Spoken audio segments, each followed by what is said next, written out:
বন্ধুরা, আজ সবজি দিয়ে আর মাছের মাথা দিয়ে বানাতে চলছি আমি দারুণ সুস্বাদের একটা আলু বেগুন উচ্ছে দিয়ে মাছের চচ্চড়ি। চলো তাহলে কীভাবে বানাই সেটাই তোমাদের সাথে শেয়ার করি। দেখো, উচ্ছেগুলোকে আমি কেটে নিয়েছি, বীজগুলোকে আমি ফেলে দিয়েছি। বীজগুলো আমার একদম ভালো লাগে না, তোমরা চাইলে রাখতে পারো। দেখো, একটা মাছের মাথা আমি ধুয়ে পরিষ্কার করে নিয়েছি। আজ এই একটা মাছের মাথা দিয়েই সবার খাওয়া দাওয়া হবে, বুঝলে। দেখো, মশলা রেডি করে নিয়েছি, যা যা মশলা ব্যবহার করব, আদা, জিরা, পেঁয়াজ, রসুন, শুকনো লঙ্কা সব আমি গুছিয়ে নিয়েছি। চলো এবার রান্নাটা করে নিই। মাছের মাথাগুলোকে আমি ভাজা বসিয়ে দিয়েছি।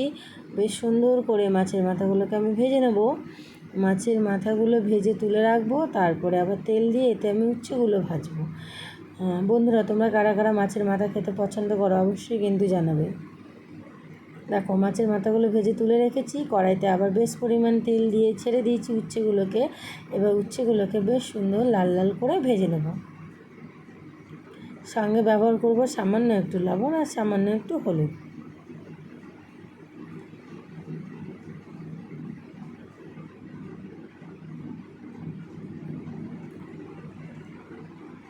যারা তেতো খেতে পছন্দ করো না, তারা যদি উচ্ছের চচ্চড়ি একবার এইভাবে খাও তাহলে মুখে লেগে থাকবে, উচ্ছেকে আর ভুলতে পারবে না। এবার উচ্ছেগুলো দেখেছো কত সুন্দর করে ভেজে নিয়েছি আমি।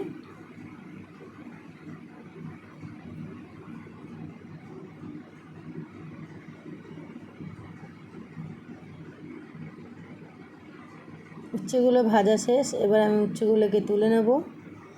এক এক করে তুলে নিচ্ছি উচ্ছেগুলোকে। ওই তেলে এরপরে আমি দিয়ে দেব বেগুন। দেখো, সেই তেলে আমি কেটে রাখা বেগুনগুলো দিয়ে দিচ্ছি। বেগুনটা দিয়ে সামান্য একটু লবণ দিয়ে বেগুনটাকেও বেশ সুন্দর লাল লাল করে ভেজে তুলে রাখবো। নতুন বন্ধুরা যারা আমার ভিডিওটা দেখছো, আমার চ্যানেলটাকে এখনও সাবস্ক্রাইব করোনি, অবশ্যই সাবস্ক্রাইব করে দিও। আর ভিডিওতে লাইক কমেন্ট করে পাশে থেকো, আমিও তোমাদের পাশে থাকবো। একে অপরের পাশে না থাকলে কী করে আগাবো বলো। তোমাদের যদি ভালো লাগে অবশ্যই অবশ্যই চ্যানেলটা সাবস্ক্রাইব করে দিয়ে পাশে থেকো। দেখো, বেগুনগুলোকেও বেশ সুন্দর লাল লাল করে ভেজে তুলে নিচ্ছি।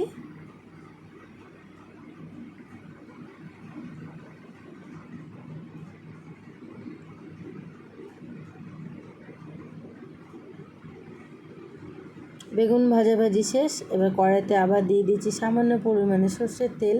দিয়ে দিলাম ফোড়নে, দিলাম আমি গোটা 5 ফোড়ন। এই যে মশলাটা রেডি করে আমি বেটে রেখেছিলাম, আদা, জিরা, পেঁয়াজ, রসুন, শুকনো লঙ্কার পেস্ট, সেটা দিয়ে দিয়েছি। এবার লবণ হলুদ দিয়ে মশলাটাকে ভালো করে কষে নেব।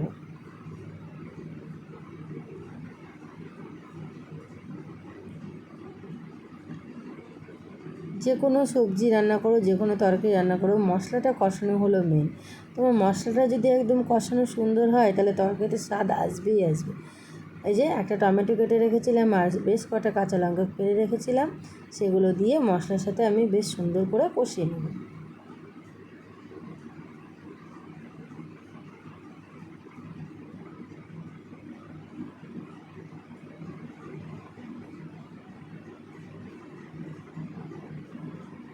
দিয়ে দিচ্ছি সামান্য পরিমাণে জল, যেটা আমার মিক্সিতে মশলা করেছিলাম সেই মিক্সি বাটিটা ধুয়ে সামান্য একটু জল দিয়ে মশলাটাকে আবার কষতে শুরু করে দিয়েছি।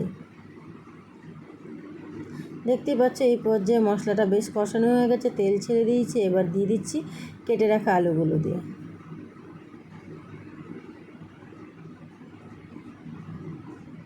কেটে রাখা আলুগুলো দিয়ে সেই ভালো করে কষতেই থাকবো। তোমরা কারা কারা মাছের মাথা দিয়ে এরকম চচ্চড়ি খেতে পছন্দ করো অবশ্যই কিন্তু কমেন্টে জানাবে।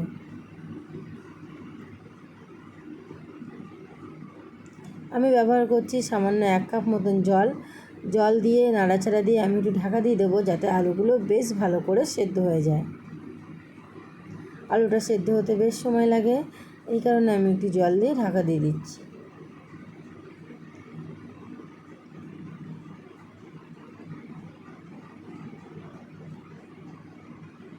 ঢাকনা খুলেছি, এই পর্যায়ে দেখো জল শুকিয়ে গেছে, বেশ সুন্দর আলুটাও কষানো হয়ে গেছে। এই পর্যায়ে আমি দিয়ে দেবো ভেজে রাখা মাছের মাথাগুলো। দিয়ে দেবো, আর সঙ্গে যে ভেজে রেখেছিলাম আমি উচ্ছে এবং বেগুন, সেটাও দিয়ে দেবো।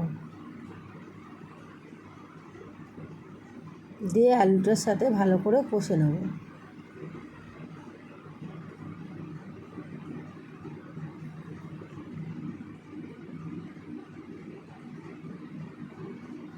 সব সবজিগুলো ভালো করে আমি একসাথে মিক্স করে কষিয়ে নিলাম।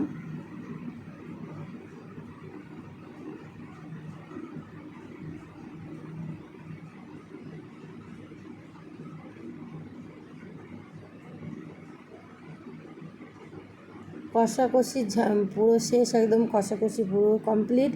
এবার আমি দিয়ে দেবো সামান্য পরিমাণে জল।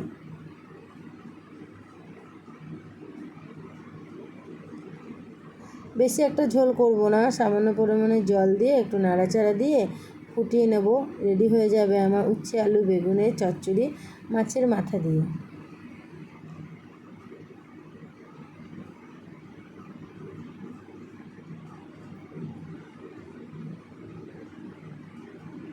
দেখতে পাচ্ছ এই পর্যায়ে আমার এটা হয়ে গেছে। এবার আমি নামিয়ে নেব।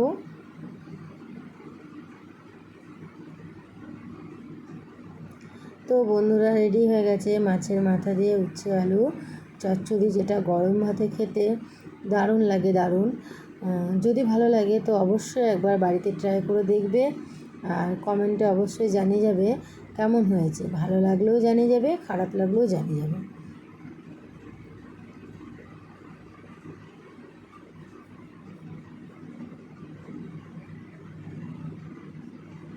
আবার দেখা হবে তোমাদের সাথে নতুন একটা ভিডিও নিয়ে।